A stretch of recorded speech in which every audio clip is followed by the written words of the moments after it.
Hello and welcome to another video review. This is Technobabylon for PC. This is a point-and-click adventure game developed by Technocrat Games and published by DWTerminator Games in May of 2015, and it was generally pretty well received. Most people seem to enjoy it, and when the adventure game studio community hosted its annual awards for that year, this went on to win several of those awards, so it is very well received, and it having DWTerminator backing it up means that it's going to have a certain amount of quality to it, at least in terms of polish. So let's go ahead and delve into this thing and find out whether it's all polish or whether it's actually something really solid underneath all that polish. Now, as far as presentation goes, this is definitely a DWTerminator game in that the sprite work is pretty fantastic. It's done in that sort of old school Sierra game style, and there's quite a bit of detail in the sprite work, even though some of the animations are a bit clippy here and there. The character portraits and the backgrounds are also very well detailed, and the entire game is done with this very strong cyberpunk aesthetic that works extremely well for it. The one thing I do wonder is whether or not portrait animations are even a feature in the engine itself. This is made with Adventure Game Studio, and I actually haven't run into a single game made in Adventure Game Studio that actually has animated portraits. Maybe somebody who actually works with it can enlighten me on this, but I'm just wondering whether that's an engine limitation or whether it's just something that the developers don't do. It would be a nice touch. I'm not really complaining about the lack of animated portraits, but it's one of those things where if you really want to complete the presentation, it's something that would be very nice to have in the future. But overall, the visuals are extremely well done for what they are, which is a pixel art point-and-click adventure game in the visual style of the old Sierra games with a very strong cyberpunk aesthetic. Then you move on to the sound design, and that's where things get decidedly DWTerminator. What do I mean by that? Well, I mean that the voice acting in this game is extremely well done. That's one thing, that regardless of whether they are just publishing it or whether they're developing it themselves, DWTerminator always makes sure to get very strong voice acting for their games, and it definitely helps this one out in the long run. And while it does have issues here and there, in general, the voice acting in this game does help give the characters quite a lot of, well, character, and in general they managed to pull off exactly what they're trying to do, so they definitely deserve praise for that. Similarly, the music deserves praise for fitting in extremely well with the aesthetic they're going for. The problem is that no individual track stands out. This has the effect of the music not really lasting outside of the game context, so when you're in the game it's perfectly fine. In fact, it fits extremely well, but it just doesn't really stay with you once you're out of the game. But then there's the one aspect of the sound design which is just average, and that's the sound effects. They do their job and that's about it. There's nothing that really stands out. The gunfire that's in the game doesn't really sound very good. And while I do fit the game, they're just not really anything that stands out.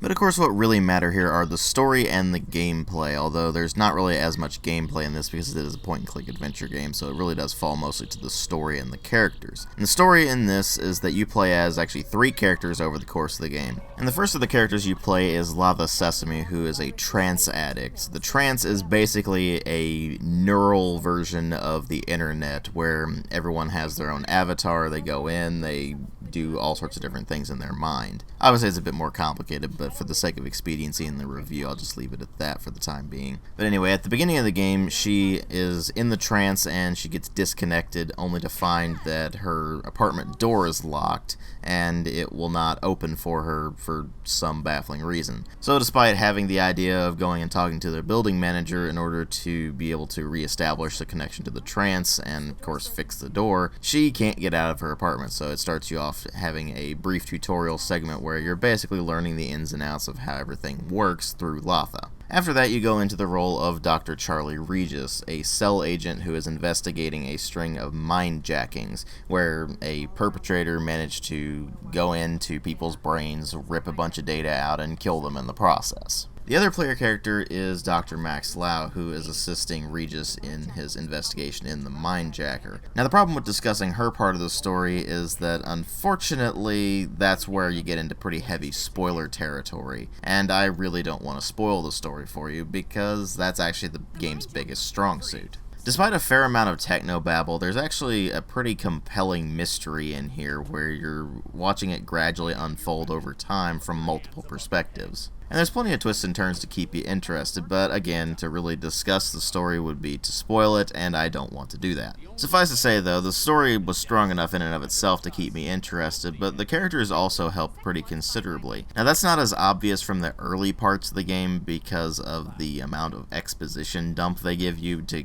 get you up to speed on the world and how it works, which honestly could have been handled better because that's one of the biggest weaknesses of the early parts of the game is the amount of exposition you'll have to run into for how they get you up to speed on everything. And that persists up until around chapter 3 or so, and once it hits that point, everybody starts becoming a lot more natural in the dialogue, and while they will explain things to you still, you have a basic grasp of how the world works, so they don't need to go through the exposition dumps anymore. That's not to say that the early parts of the game are boring, they're certainly not, it's just that once you get to the 3rd or 4th chapter or so, that's where things really start to pick up and become a lot more interesting. And by that point, you have an understanding of how the characters feel about everything around them and how they interact with things and the way they actually go about their lives. So from then on out, you can just get invested in the plot, and it is a pretty strong plot, like I said. The only real problem I have with it is the fact that it's less cyberpunk and more just straight up sci-fi.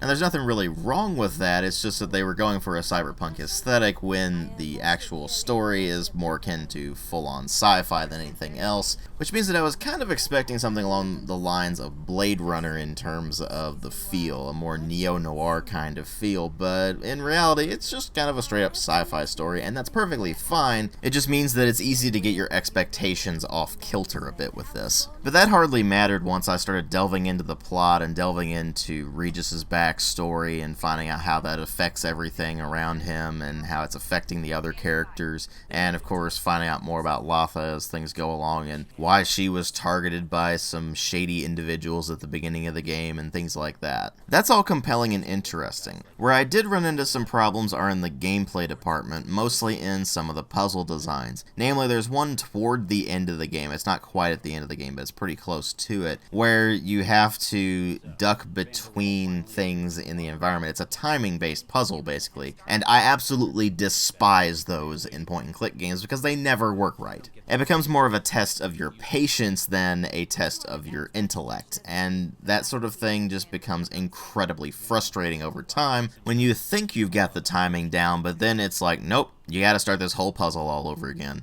That sort of thing is just incredibly frustrating, and it's a good thing that there's only one of those puzzles in the entire game, because if there were more of them, then it might actually tank the experience. Most of the puzzles, however, are fairly straightforward as long as you think in terms of the game's world, because there are some ways that things work in this that are not really something that would be a real-world logic puzzle. That just comes with the territory of it being sci-fi, but for example, there's something called wetware. They're basically nanomachines that allow your brain, through the trance, to connect to various technological devices. And once you get the hang of doing that and understanding how that works, then certain puzzles actually become fairly straightforward and pretty easy to figure out. But until you figure that sort of thing out, you just sit there wandering around going, what do I do? And that's what happens with most of the puzzles in this game. They're not exactly difficult, but they require you to think outside the box more often than not, and certain people are going to have some issues with that.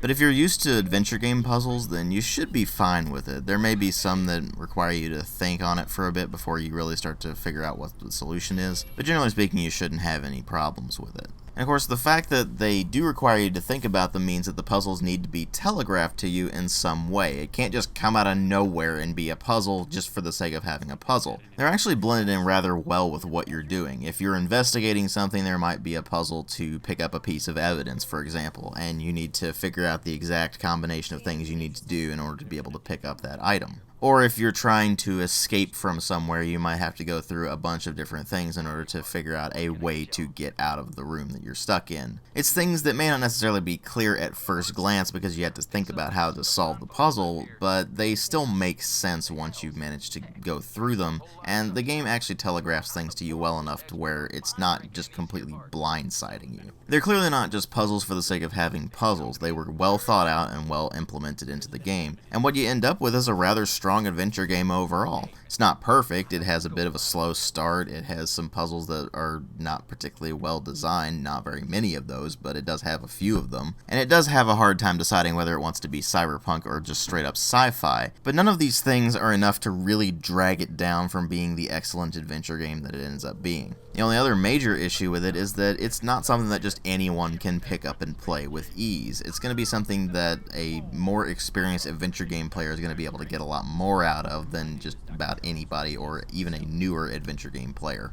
But if you are an adventure game fan, I can very easily recommend Technobabylon to you. I give it a 4 out of 5. Thanks for watching.